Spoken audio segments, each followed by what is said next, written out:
নিজের plus size মেয়েকে dance শেখানো এবং লোকের সামনে সেই ডান্সটাকে ভালো বলানো, এটা কিন্তু অনেক বড় ব্যাপার। আমার মেয়ে খুব ভালো ওড়িশি শেখে, তাতে অনেকেই বলেছে খুব ভালো নাচে, প্রেরণা একটু রোগা হয় না কেন? যে আমি যদি নিজের লক্ষ্যে ঠিক থাকি এবং যা আমি চাইছি করতে সেটার উদ্দেশ্য যদি পুরোটাই সৎ হয়, তাহলে কে পাশে আসছে না আসছে ম্যাটার করে না।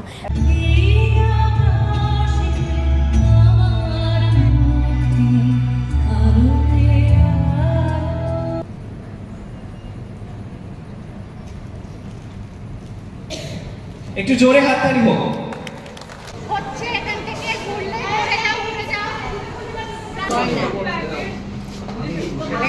খুব সুন্দর, খুব সুন্দর লাগছে।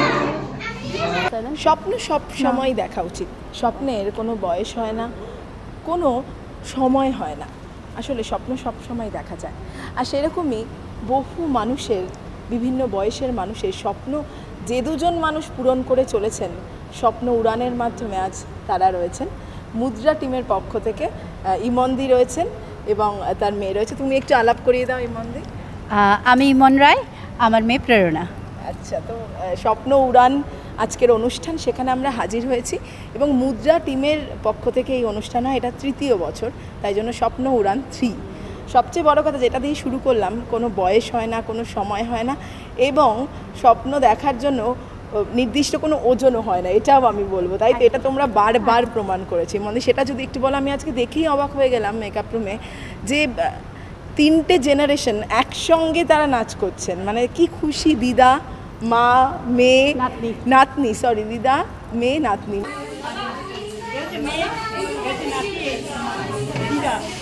আমরা এর আগেও শো করেছি, তো এটা প্রথম শো যেটা আমি আর মা একসাথে করছি, তো খুবই ভালো লাগছে। এটা আলাদা এক্সপিরিয়েন্স একটা। এটা তো তোমার কেমন? ছেলের সঙ্গে অনুষ্ঠান করা আমার এটা কতটা ভালো লাগে? খুব ভালো লাগছে, খুব আনন্দ পাচ্ছি।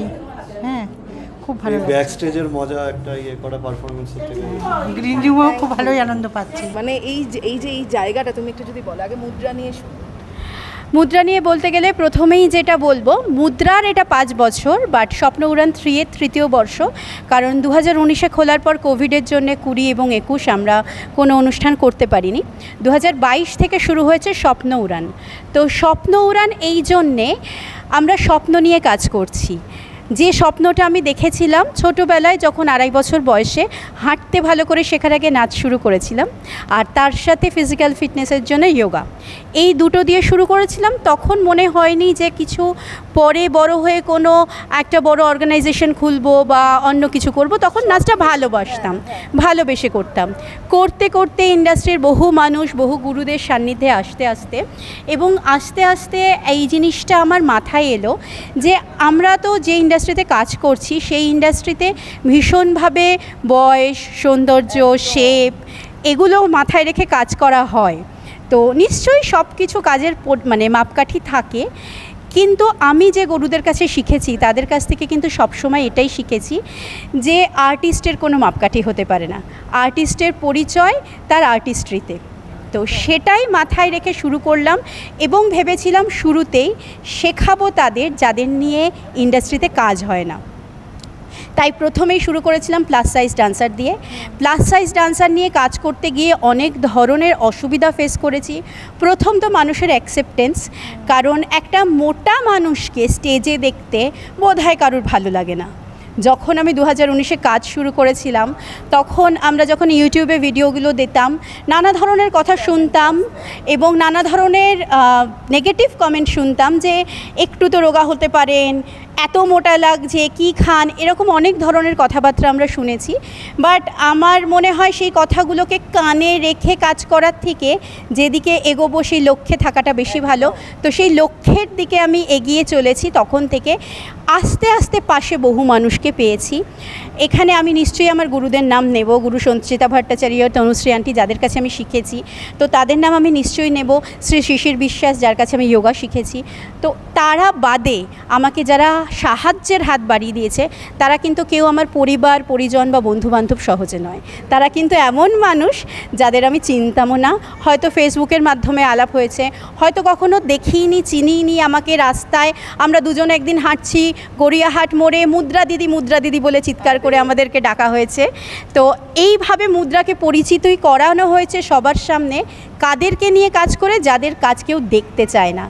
আজ আমাদের স্বপ্ন উড়ান 3-এর তৃতীয় বর্ষ, মানে তৃতীয় বর্ষে আমরা যাদের দিয়ে ওপেনিং ডান্স করাচ্ছি, মঙ্গলাচরণ থেকে শুরু করে আর শেষে আইগিরি নন্দিনী, নন ডান্সারের সাথে 4 থেকে 80, 4 বছর বয়স থেকে শুরু আর 80 বছর অবধি এখানে আজকে পারফর্ম করবে। এবং তাদের নিয়ে কাজ করতে গিয়ে বহু ডিফিকাল্টিস পেয়েছি। অনেকেই বলেছে এরা ডেডিকেটেড হয় না, এদের দিয়ে কাজ করলে পয়সা পাওয়া যায় না, এদের নিয়ে কাজ করলে কেউ দেখবে না, মানে স্পন্সর পাওয়া যাবে না, কেন দেবে, তোমাদের কি কমার্শিয়াল ভ্যালু আছে? তো আমি এই সমস্ত কথাগুলোর একটাই উত্তর দিতাম, দেখাই যাক প্রভুর আশীর্বাদে, জগন্নাথ প্রভুর আশীর্বাদে এই দেখাই যাক নিয়ে আজ তৃতীয় বর্ষ এবং বহু স্পন্সররা এগিয়ে এসছে। আশা করছি আগামী দিনে আরও এগিয়ে আসবে, কারণ স্বপ্ন উড়ান 3 কিন্তু একা ইমনের বা প্রেরণার স্বপ্ন নয়। স্বপ্ন উড়ান 3-এর সাথে কিন্তু বহু মানুষ, আমাদের আজ 9 করে 70-80-র ওপরে স্টুডেন্ট হয়ে গেছে, আমরা প্রায় 500-র কাছে স্টুডেন্ট বেস টাচ করে ফেলেছি, বিদেশেও আমাদের স্টুডেন্টরা আছে। তো স্বপ্ন উড়ান 3 কিন্তু এতগুলো মানুষের ভালোবাসা, এতগুলো মানুষের আশা আকাঙ্ক্ষা জড়িয়ে আছে। সত্যি মানে আমরা ইমনদির জীবনটাও খানিকটা জানি, সেটা পুরোটা না বলাই ভালো, সেটা ব্যক্তিগত থাকাই ভালো, কিন্তু ইমনদিও কিছু ক্ষেত্রে থেমে থাকেনি এবং আমার মনে হয় বহু মানুষকে থেমে থাকতে দিলেন না, যাদের জীবনটা মুদ্রায় না এলে হয়তো থেমে যেতে অনেক দিন আগে। আজকে কথা বলছিলাম, আমি শুনছিলাম যে এখানে এসে কতটা শান্তি। আমি একটু প্রেরণার কাছে যাব। ইমনদির মেয়ে প্রেরণাও কিন্তু নাচ শেখায় এবং মায়ের একটা স্ট্রাগল, সেই সঙ্গে নিজেকে বড় করা তোমায় এবং একসঙ্গে মুদ্রাকে নিয়ে বেড়ে ওঠা। প্রেরণা নিজেও তুমি সাক্ষী থেকেছো বোধহয় জার্নিতে। হ্যাঁ, একেবারে হঠাৎই একদিন 2019-এ আমাকে বলল, আমি মিমি বলি, মা আমাকে বলল যে আমি তোকে নিজের স্বপ্নটাকে পূরণ করতে সাহায্য করেছি, কিন্তু আমি না এখন খুব হাঁপিয়ে যাচ্ছি, আমার মনে হচ্ছে না যে আমি তোকে আর সাহায্য করতে পারছি। তখনই আমার হঠাৎ মনে হলো যে হ্যাঁ, তুমি আমাকে এতগুলো বছর ছোটোবেলা থেকে সাহায্য করেছো, যখন এখন আমারই দায়িত্ব তোমাকে সাহায্য করার। যেই সুযোগটা তুমি পাওনি সেটা আমার দায়িত্ব, তুমি যাতে ওই সুযোগটা পাও। তারপর দুজনের মেনলি মিমিরই পরিশ্রম বলো, একটা জব ছেড়ে দেওয়া বলো, সব কিছু পুরো সোসাইটির আগেনস্টে গিয়ে এই মুদ্রাকে, আমাদের বেবি বলা যেতে পারে, মুদ্রাকে নিয়ে আসা, জন্ম দেয়া মুদ্রার প্রত্যেকজনের, যারা 2019-এ আমাদের আগেনস্টে ছিল, এখন কিন্তু তারাই এসে বলে যে বাহ, কি সুন্দর একটা আয়োজন করেছো, কি সুন্দর একটা ইনিশিয়েটিভ নিয়েছো, যেটা পুরোপুরি শ্রেয় কিন্তু একমাত্র অবভিয়াসলি ওনারই। অ্যান্ড সবাই পাশে থাকতে, আমি বলবো না যে সবাই পাশে ছিল, অবভিয়াসলি আমাদের গুরুরা, গুরু সঞ্চিতা ভট্টাচার্য ডে 1 থেকে আমাদের সাথে ছিল, তার সাথে প্রভু জগন্নাথ দেবের আশীর্বাদ ছিল। এই দুটো জিনিস আমাদের জন্য খুব এনাফ ছিল এই জিনিসটাকে আগে নিয়ে যাওয়ার জন্য। একদম। আমি এই এত কথা শুনতে শুনতে একটা প্রশ্ন করতে ইচ্ছে করছে, এই যে একা চলা, সবার এগেনস্টে গিয়ে, সমাজ সবার ভাবনার এগেনস্টে গিয়ে, এই সাহসটা কী করে পেলে ইমনদি?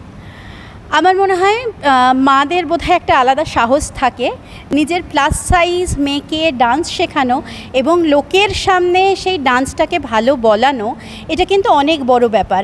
আমার মেয়ে খুব ভালো ওড়িশি শেখে, তাতে অনেকেই বলেছে খুব ভালো নাচে, প্রেরণা একটু রোগা হয় না কেন?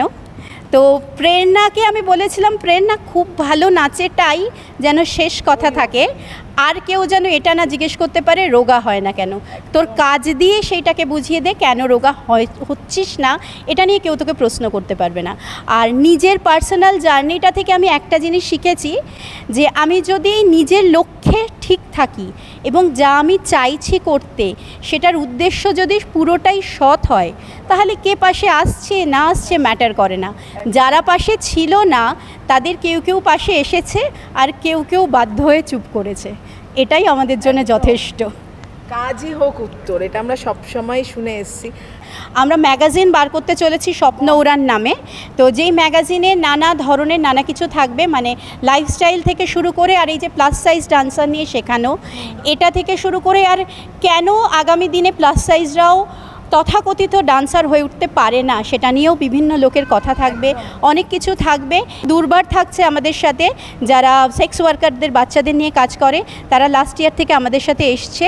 একদম আমার মনে হয় তোমাদের এই অনুষ্ঠানের মাধ্যমে বহু মানুষের ডিপ্রেশনও বোধহয় কাটাতে সাহায্য করে, ভীষণভাবে। মানে আমাদের এখানে এসে সবাই বলে এখানে এসে বাঁচতে শিখলাম, আমরা বাঁচতে শেখাই। প্রচুর ভাষায় প্রকাশ করতে পারবো না। আর আমি বিশেষ করে আমি সম্মানটা যে পেয়েছি, কিছু হারালে কিছু পাই, তো আমি অনেক কিছু হারিয়ে গেছে আমার, তারপরে আমি অনেক কিছু পেয়েছি বাবা। না না, ভালো থাকো, এরকমভাবে খুশি থাকো সবসময় মুদ্রার সঙ্গে। আজকে তৈরি তো? খুব খুশি আমি। আর তৈরি তো নাচের জন্য?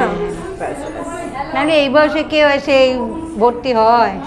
আনন্দ, শুধু একটা আনন্দ। আমরা নিজেরাও বাঁচি এবং বাঁচতে শেখাই। একদম একদম। এবং আমার মনে হয় সকলেই নিজেদের মতো একটু ভালো থাকুন, বাঁচুন এবং বাঁচতে দিন, যেটা খুব ইম্পর্টেন্ট। এই যে এই ধরনের কথা না বলে একটু ভালো থাকার চেষ্টা করি আমরা।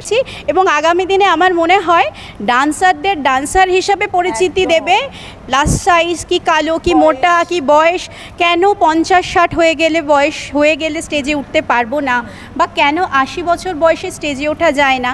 একটা ডান্সার শুধুই সৌন্দর্যের দিক থেকে তাকে 100% হতে হবে, তার আর্টটার কেন দাম থাকবে না। এই কথাগুলো আমার মনে হয় গুরুদের কাছে শুধুই কানে শুনেছি, মনে নেইনি। তো এবার থেকে মনে আর মাথায় নিয়ে চললে আমার মনে হয় আর্টিস্ট্রি ব্যাপারটা অনেক বড়, ছোট মাপকাঠিতে তাকে মাপা যায় না। আচ্ছা, মুদ্রাতে আপনারা যোগাযোগ করতে পারেন আমাদের ফোন নাম্বারে 9007506584। আপাতত আমরা সাউথ কলকাতায় এবং অনলাইনে আছি, মিলন সমিতি নেতাজিনগর ব্রাঞ্চে এবং যোধপুর পার্কে আছে। এ বাদেও আমাদের অনেক ব্রাঞ্চ খোলার কথা আসছে, তো আপনারা যোগাযোগ করলেই জানতে পারবেন। আচ্ছা, এই যে আমাদের সবথেকে 25 সদস্য 78 হ্যাঁ, এটা ভীষণ অন্যরকম একটা এক্সপিরিয়েন্স হলো আমার। আমি এর আগে কখনো এ ধরনের একটা মানে অভিজ্ঞতা আমার হয়নি, এবং আমার খুব ভালো লেগেছিল যখন আমি প্রথম এই স্কুল সম্পর্কে জানতে পারি, মুদ্রা অর্গানাইজেশনটা সম্পর্কে জানতে পারি, অরুণাভ আমাকে জানিয়েছিল। তো আমি শুনেই বলেছিলাম হ্যাঁ, আমি একদম ডেফিনেটলি আমি সেদিনকে যাব, কারণ আমার এই কনসেপ্টটাই ভীষণ ভালো লেগেছিল যে সত্যি তো মানে তুমি কোনো আর্টকেই তো আসলে বয়সের বাউন্ডারিতে বাঁধতে পারো না। আমরা অভিনেতারা তো যেরকম কোনো দিন রিটায়ারমেন্ট নিই না, যেদিন আমাদের মনে হয় সেদিন ছাড়া, তো তাহলে নাচে কেন নয়। এবং এই যে বডি পজিটিভিটি ইত্যাদি, এইগুলো সবই কোথাও না কোথাও ইনকর্পোরেটেড হয়ে আছে, যেটার জন্য আমি অনেক দিন ধরে লড়াই করছি। এবং আমার সেই লড়াইটাতে আমি যদি এতগুলো মানুষকে সঙ্গে পাই, একটা গোটা ইনস্টিটিউশন অর্গানাইজেশনকে সঙ্গে পাই, তাহলে কেন আমি মানে আমার তো সবসময় মনে হবে যে দেখো, আমি আসলে এটা মনেই করি না যে কোনো প্লাস সাইজ মডেল বলো, তাকে তার ফ্যাশন শোর জন্য অন্য একটা শো হওয়া উচিত। যেভাবে কোনো ডান্সার, তিনি ডান্সার কতটা সেটাই তার পরিচয় হওয়া উচিত, তিনি কেমন চেহারার অধিকারী বা অধিকারিণী সেটা তার পরিচয় হওয়া উচিত নয়। সেই কারণে আমার মনে হয় সমাজের মূল স্রোতের প্রত্যেকটি ধাপে সবাই মিলে একসাথে কাজ করতে হবে। তো ওই আলাদা সেগমেন্টটা এখনও রয়েছে, তবে ওটাই যে তৈরি করা গেছে সেটা একটা বিশাল ব্যাপার, আগে সেটাও ছিল না, রাইট? তো সেই জায়গা থেকে দাঁড়িয়ে আমি বলবো মুদ্রা একটা বিশাল কাজ করছে। আসলে আমি তো স্বপ্ন দেখতে ভালোবাসি এবং স্বপ্ন দেখি, সেই জন্য যদি কেউ স্বপ্ন দেখে, যদিও আমাদের আশেপাশের মানুষরা কেউ স্বপ্ন, মানুষ বলবো না, লোকেরা কেউ কোট আনকোট লোকেরা কেউ স্বপ্ন দেখে না, কারণ আমি খুব সচেতনভাবে মানুষ আর লোক এই কথাটা ব্যবহার করি। মান আর হুঁশ আছে যার, সে মানুষ, আর বাকি সব হচ্ছে প্রজাতি। হ্যাঁ, সুতরাং এখানে যে ইমন যে এই স্বপ্নটা দেখছে এবং বিভিন্ন বয়সের মানুষদের নিয়ে ও কাজ করছে, এটা আমার খুব ভালো লাগে। কারণ আমাদের সোসাইটির একটা স্টিগমা আছে যে বয়স হয়ে গেলে তাদের আমরা মনে হয় অচ্ছুতের মতো একটু দূরে সরিয়ে দিই, কিন্তু প্রত্যেকেরই বয়স হয়। আজকে যে সন্তান বাচ্চাটি জন্মালো সেও কিন্তু দেখতে দেখতে 20-25 বছর হয়ে গেল। সুতরাং বয়স জীবনের ধর্ম, এবং কেউ কেউ হয়তো সংসার জীবন, চাকুরি জীবন, সব কারণে নিজেদের প্যাশন, কেউ গান, কেউ ছবি আঁকা, কেউ নাচ, কেউ সাহিত্য সরিয়ে রেখেছিলেন। এখন যদি তারা তাদের সমস্ত কর্তব্য পালনের পর এসে তাদের ভালোবাসার বা প্যাশনের হাত ধরেন, তাতে ক্ষতি কী? কারো তো কোনো ক্ষতি নেই। সেই কাজটা ইমন করছে, এবং আমার যার জন্য ওকে সবসময় আমার মানে আমি সাধুবাদ জানাই। এবং খুব কিছু মানুষ নিজেদের মধ্যে একান্তে থেকে নিজেদের স্বপ্নকে নিয়ে পথ চলছে, ইমন তার মধ্যে একজন।